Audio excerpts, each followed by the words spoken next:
বাবা মা দেবরাজ ইন্দ্রের নাম অনুসারে রেখেছিলেন মেঘনাথ, আর তিনি হিন্দু ধর্মের জাতপাতের বিরোধিতা করে নিজের নাম রেখেছিলেন রাক্ষসদের প্রতিনিধি ইন্দ্রজিতের নাম অনুসারে মেঘনাদ। বাংলা তথা ভারতের অন্যতম সেরা বিজ্ঞানী মেঘনাদ সাহার জীবন নিয়ে আজকে বাংলা ভাবনার এই ভিডিও। 1956 সালের 16 ফেব্রুয়ারি আচমকা হৃদরোগে মৃত্যু হয় তার। আজকের দিনে আমরা শুনব মেঘনাদ সাহার জীবন, তার কাজের মধ্যে দিয়ে কিভাবে তিনি জাতপাতের বিরোধিতা করেছেন, বৈজ্ঞানিক গবেষণার মধ্যেও কিভাবে লুকিয়ে রয়েছে সেই জাত ব্যবস্থা বিরোধিতা। নমস্কার, আমি সায়ন। শুরু করছি বাংলা ভাবনার আজকের ভিডিও। প্রাথমিক বিদ্যালয় থেকে পাশ করবার পর যে উচ্চ বিদ্যালয়টিতে ছেলেটি ভর্তি হলো সেটা বাড়ি থেকে 10 কিলোমিটার দূরে। ঝড় বাদলার দিনে রোজ অতটা পায়ে হেঁটে স্কুলে যাওয়া সম্ভব নয় বলে বাড়ির বড়রা তাকে রেখে এলেন ডাক্তার অনন্ত দাসের বাড়িতে, যাতে ছেলেটা পড়াশোনাটা অন্তত করতে পারে। তা ঠাঁই তো হলো, কিন্তু সেখানে গোয়াল ঘরের কাজ থেকে শুরু করে বাসন মাজা অবধি পুরোটাই করতে হতো মেঘনাথকে। কেন? সে নিচু জাত কিনা? নিচু জাত বলেই তাকে নিজের এঁটো বাসন ধুয়ে আনতে হতো গ্রামের নির্দিষ্ট একটি পুকুর থেকে। আর মেঘনাদের ডাক্তার দাসের বাড়ির ভেতরে ঢোকার অনুমতি ছিল না। এমনকি গ্রামের অন্য পুকুর থেকে যদি সে কোনোদিন ভুলক্রমে বাসন ধুয়ে ফেলতো বা ছোঁয়াছুঁই হয়ে যেত, তাহলে গঞ্জনা কটূক্তি তো ছিলই। এই সমস্ত কিছুই ছেলেটা সহ্য করে নিত শুধুমাত্র লেখাপড়াটুকু করবে বলে। আজকের বাংলাদেশের অন্তর্গত শেওড়াতলি গ্রামের সেই ছেলেটা যখন পড়তে এলো কলকাতার গর্ব প্রেসিডেন্সি কলেজে, তখনও কি অবস্থাটা বদলেছিল? না। সেখানে এসেও এই জাতপাতের মধ্যে পড়তে হয় তাকে। একবার প্রেসিডেন্সি কলেজে সরস্বতী পুজোয় অঞ্জলি দিতে গেলে একদল ব্রাহ্মণ ছাত্র বিরোধিতা করে, তাকে অঞ্জলি দিতে দেয় না। তাছাড়া ইডেন হিন্দু হোস্টেলে থাকবার সময়ও একদল ছেলে তার সঙ্গে এক পাতে খেতে বসতো না পর্যন্ত। ছোট থেকেই জাতপাতের নামে এই অপমান এবং লাঞ্ছনা সহ্য করতে করতে ছেলেটির মধ্যে বৈদিক হিন্দু আচার, ধর্মীয় গোঁড়ামি, কুসংস্কারের বিরুদ্ধে একটা লড়াই গড়ে উঠেছিল। আর সেই লড়াইয়ের ফলশ্রুতিতেই তৈরি হয়েছিলেন মেঘনাদ সাহা। 1893 সালের 6 অক্টোবর তৎকালীন পূর্ব বাংলার অখ্যাত শেওড়াতলি গ্রামে জন্মানো এই কিশোরটির নাম বাবা মা রেখেছিলেন দেবরাজ ইন্দ্রের নাম অনুসারে। কারণ সেই ছেলেটি যখন জন্মেছিল তখন চারদিকে প্রচণ্ড ঝড় বৃষ্টি, আর হিন্দু পুরাণ অনুযায়ী এই ঝড় জলের দেবতা হলেন ইন্দ্র। তাই ছেলের নাম হলো মেঘনাথ। কিন্তু ছোট থেকে এই জাতপাতের অপমান বঞ্চনা সইতে সইতে সেই কিশোর যখন বড় হলো, তখন নিজের নাম সে পাল্টে দিল। মেঘনাথ থেকে হলো মেঘনাদ। এই মেঘনাদের আরেকটি নাম ইন্দ্রজিৎ। রামায়ণ অনুসারে যিনি রাক্ষসদের প্রতিনিধি, যে মেঘনাথকে উচ্চবর্ণ ক্ষত্রিয় প্রতিনিধি লক্ষণ অন্যায় যুদ্ধে মেরে ফেলেছে, মেঘনাথ থেকে মেঘনাদ হয়ে উঠে সেই অন্যায়ের বিরুদ্ধে লড়াইটাই তিনি লড়ে গেছেন সারাটা জীবন। ছোটবেলা থেকেই মেধাবী হবার সুবাদে প্রাথমিকের গণ্ডি পেরিয়ে সরকারি কলেজিয়েট স্কুলে বিনা বেতনে পড়বার সুযোগ পায় মেঘনাদ। সে সময় গোটা বাংলা স্বাধীনতা সংগ্রামের আন্দোলনে উত্তাল হয়ে উঠেছে। আর সেই আন্দোলনে যোগ দেওয়ার অপরাধে স্কুল থেকে নাম কাটা গেল মেঘনাদের। কিন্তু দাদার সাহায্যে অন্য একটি বিদ্যালয়ে ভর্তি হয়ে চলল পড়াশোনা।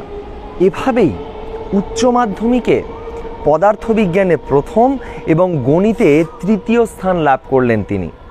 এর পরের গন্তব্য প্রেসিডেন্সি কলেজ। এখানে এসে মেঘনাদ সহপাঠী হিসেবে পেলেন আর একজন স্মরণীয় মানুষকে। তিনি সত্যেন্দ্রনাথ বসু, বাংলা তথা ভারতের বিজ্ঞান চর্চায় আরেকটি উজ্জ্বল নক্ষত্র। সে সময়ে প্রেসিডেন্সি কলেজে যারা পড়াতেন তাঁরাও তো এক একটি নক্ষত্র সম। গণিতে বিএন মল্লিক, রসায়নে প্রফুল্লচন্দ্র এবং পদার্থবিজ্ঞানে জগদীশচন্দ্র বসু। সত্যেন্দ্রনাথ এবং মেঘনাদ এই জুটি পরবর্তীতে ভারতীয় বিজ্ঞান চর্চায় যে অবদান রেখে গেছেন সেখানে এই শিক্ষকদের ভূমিকাও কম গুরুত্বপূর্ণ নয়। এই দুজনে মিলেই 1913 সালে স্নাতক এবং 1915 সালে স্নাতকোত্তর পাশ করলেন। দুটি ক্ষেত্রেই সত্যেন্দ্রনাথ প্রথম এবং মেঘনাদ দ্বিতীয়। স্নাতকোত্তর পাশ করবার পর 1916 সালে কলকাতা বিশ্ববিদ্যালয়ের তৎকালীন উপাচার্য স্যার আশুতোষ মুখার্জির আহ্বানে সত্যেন্দ্রনাথ এবং মেঘনাদ দুজনেই নবনির্মিত রাজাবাজার সায়েন্স কলেজে গণিতের লেকচারার হিসেবে যোগ দিলেন।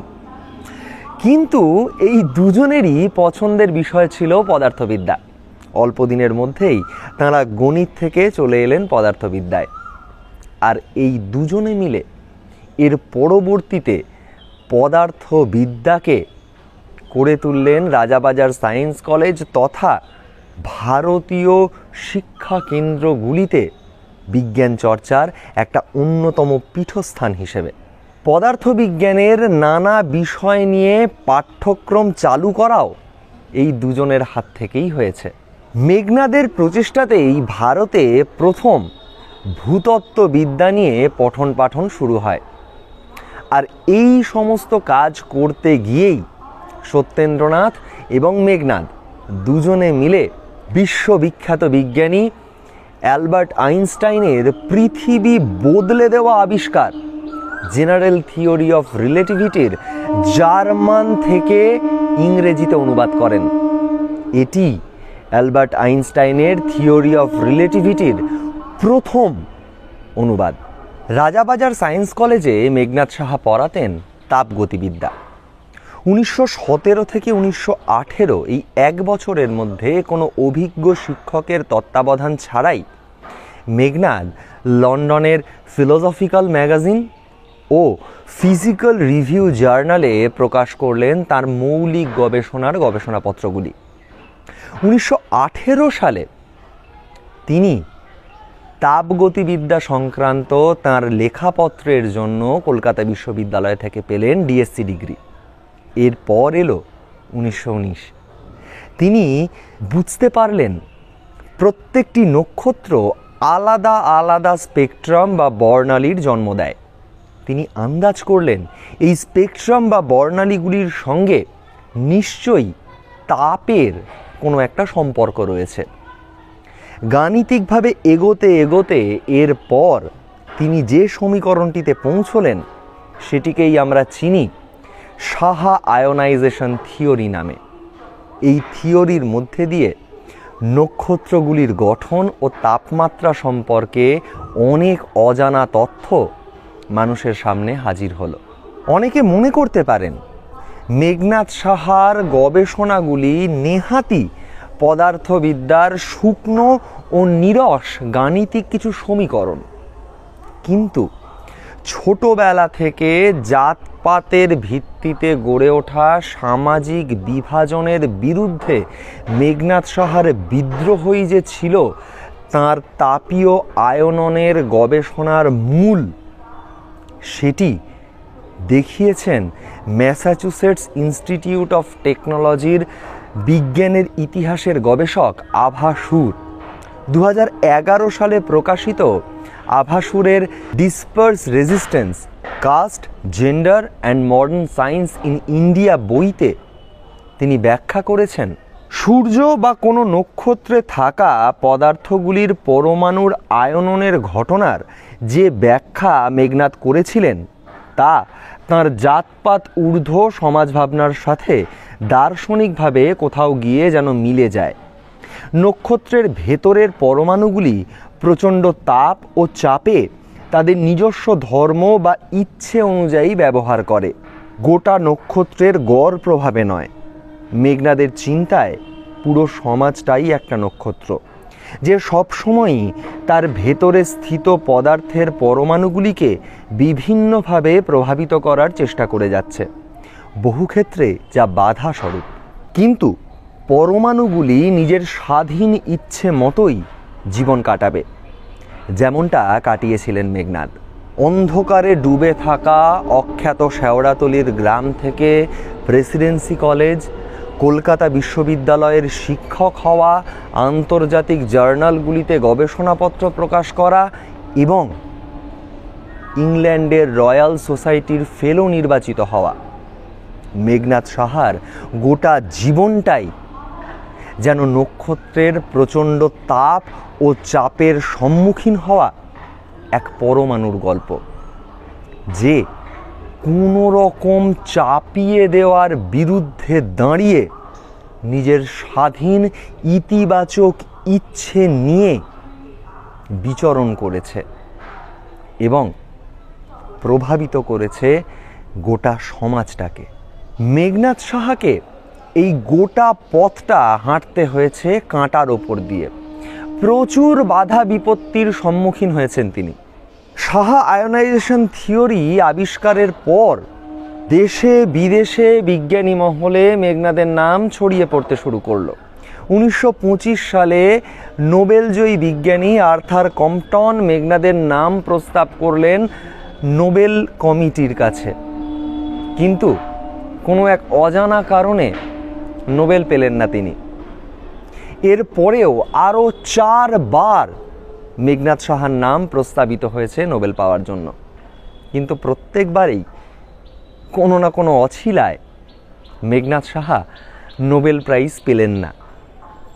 নিন্দুকেরা বলে তাঁর গবেষণাগুলি নাকি মৌলিক নয়।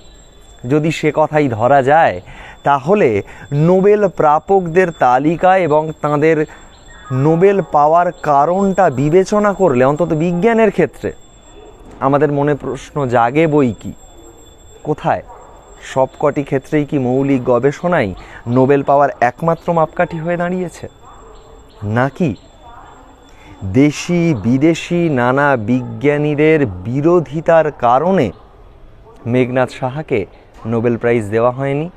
বিদেশি বিজ্ঞানীরা নেটিভ বলে আর দেশীয় বিজ্ঞানীরা নিচু জাত বলে কি মেঘনাদ সাহার নোবেল প্রাপ্তির পথে বাধা হয়ে দাঁড়াননি? এ প্রশ্ন আমাদের আজও ভাবায় বই কি। মেঘনাদ বিজ্ঞানকে শুধুমাত্র পড়াশোনার ক্ষেত্রেই আটকে রাখেননি। অবিজ্ঞান, অপবিজ্ঞান, কুসংস্কার, ধর্মীয় গোঁড়ামির বিরুদ্ধে তিনি নিজের মতো করে লড়াই চালিয়ে গেছেন। বিজ্ঞানের নামে প্রভাবশালী ব্যক্তিরা অপবিজ্ঞান ছড়ানোর চেষ্টা করলে তাদের বিরোধিতা করতেও মেঘনাদ একবারও পিছপা হননি। 1935 সালে ভারতবর্ষ পত্রিকায় একটি নূতন জীবন দর্শন নামে একটি প্রবন্ধে সবই বেদে আছে এই বাক্যবন্ধটি নিয়ে এক জনৈক হিন্দু বুদ্ধিজীবী মেঘনাদ সাহাকে কটু ভাষায় আক্রমণ করেন। মেঘনাদ তার জবাবে বলেন, প্রায় 18 বৎসর পূর্বেকার কথা। আমি তখন প্রথম বিলাত হইতে ফিরিয়াছি। বৈজ্ঞানিক জগতে তখন আমার সামান্য কিছু সুনাম হইয়াছে। ঢাকা শহরবাসী লব্ধ প্রতিষ্ঠিত এক উকিল আমি কি বৈজ্ঞানিক কাজ করিয়াছি তাহা জানিবার ইচ্ছা প্রকাশ করেন। আমি উৎসাহ ভরে তাহাকে আমার প্রথম জীবনের তদানীন্তন গবেষণা সম্বন্ধে সবিশেষ বর্ণনা দিই।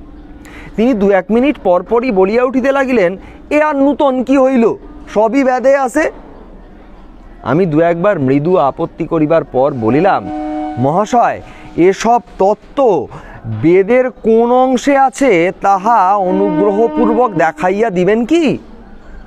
তিনি বলিলেন, আমি তো বেদ পড়ি নাই, কিন্তু আমার বিশ্বাস তোমরা নূতন বিজ্ঞানে যাহা করিয়াছ বলিয়া দাবি করো তাহা সমস্তই বেদে আছে। বলা বাহুল্য যে বিগত 20 বৎসর ধরিয়া বেদ, উপনিষদ, পুরাণ ইত্যাদি সমস্ত হিন্দু শাস্ত্র এবং হিন্দু জ্যোতিষ ও অপরাপর বিজ্ঞান সম্বন্ধীয় প্রাচীন গ্রন্থাদি তন্ন তন্ন করিয়া খুঁজিয়া আমি কোথাও আবিষ্কার করিতে সক্ষম হই নাই যে এই সমস্ত প্রাচীন গ্রন্থে বর্তমান বিজ্ঞানের মূল তত্ত্ব নিহিত আছে। অনেকে মনে করেন ভাস্করাচার্য 11 শতাব্দীতে অতি স্পষ্টভাবে মাধ্যাকর্ষণ শক্তির উল্লেখ করিয়া গিয়াছেন, সুতরাং তিনি নিউটনের সমতুল্য, অর্থাৎ নিউটন আর নূতন কি করিয়াছে।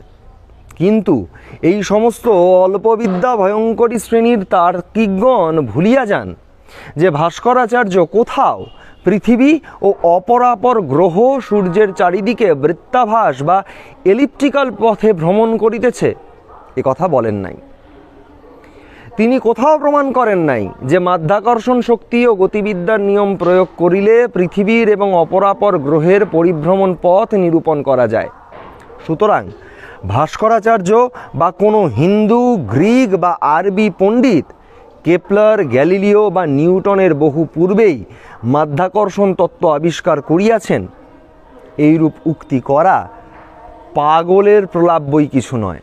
মেঘনাদ সাহা মনে করতেন শুধুমাত্র রাজনীতিকদের হাতে দেশ চালনার ভার ছেড়ে দিলে তাতে দেশের খারাপ বই ভালো হবে না। বিজ্ঞান ও প্রযুক্তি যদি দেশ গড়ার কাজে এসে না জোড়ে তাহলে আখেরে তো তার কোনো লাভই নেই। এই ভাবনা থেকেই মেঘনাদ সক্রিয় রাজনীতিতে যোগ দেন। উল্লেখ্য, মেঘনাদের সঙ্গে অনুশীলন সমিতির যোগাযোগ বহুদিন থেকেই ছিল। এমনকি বাঘাযতীন ও সুভাষচন্দ্রের অত্যন্ত অনুগত ছিলেন মেঘনাদ। 1935 থেকে 1951 এই 16 বছর মেঘনাদ সাহার আত্মপ্রস্তুতির মঞ্চ, যার শুরুটা হয়েছিল তৎকালীন কংগ্রেস প্রেসিডেন্ট সুভাষচন্দ্র বসুর সঙ্গে মিলে কংগ্রেসের জাতীয় পরিচালনা কমিটি গড়ে তোলার মধ্যে দিয়ে। এখানে আরেকটি বিষয় উল্লেখ না করলে একটু ভুলই হয়ে যাবে। 1927 সালে তার গবেষণার কাজের জন্যই মেঘনাদকে ইতালি যেতে হয়েছিল। সে সময় ইতালিতে মুসোলিনির কাজকর্ম দেখে মেঘনাদ ফ্যাসিবাদের বিরোধিতা করেছিলেন এবং আজীবন এই মৌলবাদী রাজনীতির বিরুদ্ধেই মেঘনাদের স্বর ছিল উচ্চকিত। 1945 সালে দেশভাগের প্রাক্কালে সায়েন্স অ্যান্ড কালচার পত্রিকায় মেঘনাদ লেখেন, দেশভাগের ফলে ভারতে থাকা মুসলমানরা হিন্দু রাজের পদদলিত হয়ে থাকবে এবং সংখ্যালঘু শ্রেণীতে পরিণত হবে বলেই মনে হয়। খুব স্বাভাবিকভাবে এই দেশের প্রাকৃতিক সম্পদকেও একটা কড়া জাতীয়তাবাদের রেখা দিয়ে ভাগ করে দেওয়া হবে, যা সংখ্যালঘু শ্রেণীর মধ্যে ডেকে আনবে সীমাহীন দারিদ্র্য। এর পরপরই দেশভাগের যন্ত্রণা দীর্ণ সময় মেঘনাদ প্রত্যক্ষ করেছিলেন। সে সময় বাংলাদেশ থেকে ভারতবর্ষে চলে আসা মানুষদের যন্ত্রণা উপলব্ধি করেছিলেন মেঘনাদ। তার স্পষ্ট বক্তব্য ছিল, সত্যিকারের স্বাধীনতা পেতে হলে, অশিক্ষা থেকে মুক্তি পেতে হলে, রোগ জরা ব্যাধি থেকে মুক্তি পেতে হলে সামাজিক, রাজনৈতিক ও ধর্মীয় ভেদাভেদ ভুলে যেতে হবে। সবাইকে কর্মযজ্ঞে সামিল করতে হবে, তা না হলে প্রকৃত স্বাধীনতা আসবে না। এ প্রসঙ্গে আরও একটি কথা বলে রাখা আবশ্যক। মেঘনাদ সাহার উদ্বাস্তুদের প্রতি যন্ত্রণার সমব্যথার কিছু কিছু অংশ তুলে নিয়ে হিন্দুত্ববাদী রাজনীতিকরা নিজেদের স্বার্থে কাজে লাগান। তারা দেখাতে চান মেঘনাদ সাহা মুসলমান বিরোধী, কিন্তু এ কথা ভুলে গেলে চলবে না, মেঘনাদ সাহা নিজে ব্রাহ্মণ্যবাদী হিন্দু ধর্মের আদ্যন্ত বিরোধী একটি মানুষ।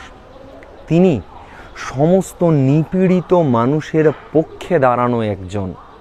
তাই তাকে বিকৃত করার এক এবং একমাত্র উদ্দেশ্য নিজেদের সংকীর্ণ স্বার্থ চরিতার্থ করা। এ কাজ আজও এদেশের হিন্দুত্ববাদী রাজনীতিকরা করে চলেছেন, মেঘনাদের অপব্যাখ্যা করে চলেছেন। স্বাধীন ভারতবর্ষে 1951 সালের সাধারণ নির্বাচনে মেঘনাদ সাহা তৎকালীন অবিভক্ত কমিউনিস্ট পার্টির সমর্থনে নির্দল প্রার্থী হিসেবে দাঁড়ান। সেখানেও তার প্রতীক ছিল কোদাল ও বেলচা, যা খেটে খাওয়া মানুষের হাতিয়ার। এখানেও তিনি নিজেকে সাম্যবাদী বলে প্রচার করেছিলেন। এখান থেকেই বোঝা যায় মেঘনাদ সাহা সমাজের নিচু তলার মানুষের, খেটে খাওয়া মানুষের প্রতিনিধি। সে নির্বাচনে তিনি জিতেও ছিলেন। মেঘনাদ সাহাকে নিয়ে আমরা বাংলা ভাবনার তরফ থেকে একটা ভিডিও বানাবো শুনে আমাদেরই এক শ্রোতা বন্ধু মেঘনাদ সম্পর্কে আরও একটি অন্য দিকের কথা উল্লেখ করে আমাদেরকে একটি লেখা পাঠিয়েছেন। তার লেখাটি আমরা আপনাদের সামনেই হাজির করে দিতে চাইছি। তার কারণ, কোনো একজন মানুষকে বুঝতে হলে ইতিহাসের গতিতেই তাকে বুঝতে হয়। চলুন শুনে নি সে কথা।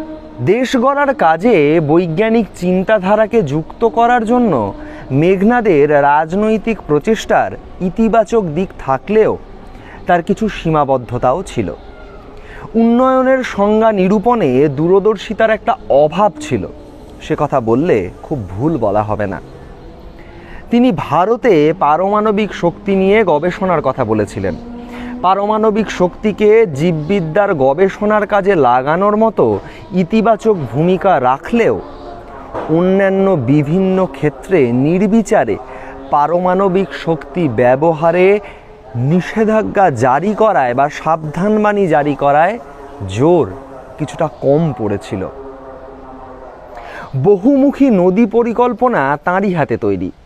বন্যা নিয়ন্ত্রণ সহ আরও বিভিন্ন ক্ষেত্রে নদীর জলকে কাজে লাগানোর জন্য দামোদর ভ্যালি কর্পোরেশন বা ডিভিসি প্রজেক্ট ও তার আওতাধীন বড় বাঁধের পরিকল্পনার পথিকৃৎ তিনি। নদী বিশেষজ্ঞ কপিল ভট্টাচার্য অনেক আগেই সাবধান করেছিলেন, ভবিষ্যতে নদীর আড়াআড়ি এই বড় বাঁধ বন্যার সমস্যাকে, জলসেচের সমস্যাকে আরও বাড়িয়ে তুলবে। দামোদর উপত্যকায় প্রতি বছর ক্রমবর্ধমান ভয়াবহ বন্যাকে প্রত্যক্ষ করলে এ কথা বলার অপেক্ষা রাখে না যে এই প্রশ্নে কপিল ভট্টাচার্য অন্তত ভুল কিছু বলেননি। অবশ্য মেঘনাদ সাহার এই সীমাবদ্ধতাকে পশ্চিমী বিজ্ঞান ধারণার একটি দার্শনিক সীমাবদ্ধতা হিসেবেই আমাদের ধরা উচিত।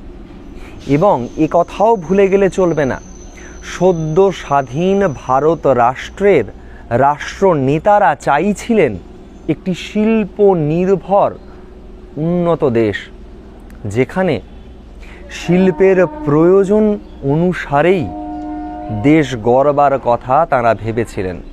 মেঘনাদ সাহাও এই পরিকল্পনার অংশীদার।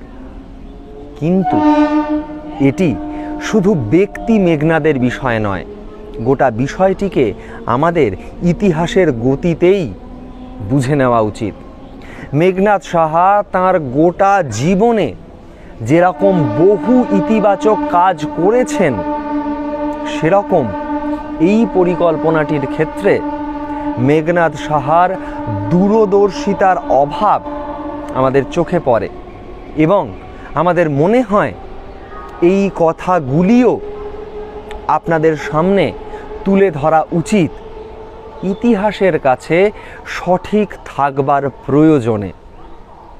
তার কারণ, কোনো মানুষকে দেবতা করে তোলা ইতিহাসের কাজ নয়, আমাদেরও তা লক্ষ্য হতে পারে না।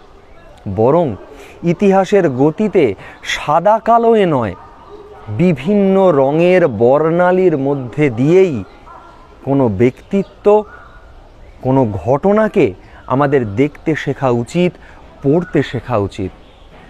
মেঘনাদ সাহার গোটা জীবনের দিকে তাকালে এই ঘটনাগুলি, এই ধারণাগুলি আমাদের মধ্যে তৈরি হতে হতে যায়। 1956 সালের 16ই ফেব্রুয়ারি আচমকা হৃদরোগে আক্রান্ত হয়ে মৃত্যু হয় মেঘনাদ সাহার। বাংলা ভাবনার আজকের ভিডিওতে মেঘনাদ সাহার প্রতি রইল শ্রদ্ধার্ঘ্য, আর আপনাদের কাছে রইল মেঘনাদ সাহার জীবনকে আর একবার আজকের প্রয়োজনীয়তায় খুঁজে দেখবার অনুরোধ। সঙ্গে সঙ্গে এই অনুরোধটাও আপনাদেরকে জানিয়ে রাখি, আমাদের এই ভিডিওটি আপনাদের কেমন লাগলো সেটা আমাদেরকে কমেন্ট করে জানাবেন অবশ্যই। আর তার সঙ্গে সঙ্গে যারা এখনও আমাদের চ্যানেলটিকে সাবস্ক্রাইব করেননি তাদের কাছে অনুরোধ চ্যানেলটিকে সাবস্ক্রাইব করে নেবার। ভালো থাকবেন। বাংলা ভাবনা।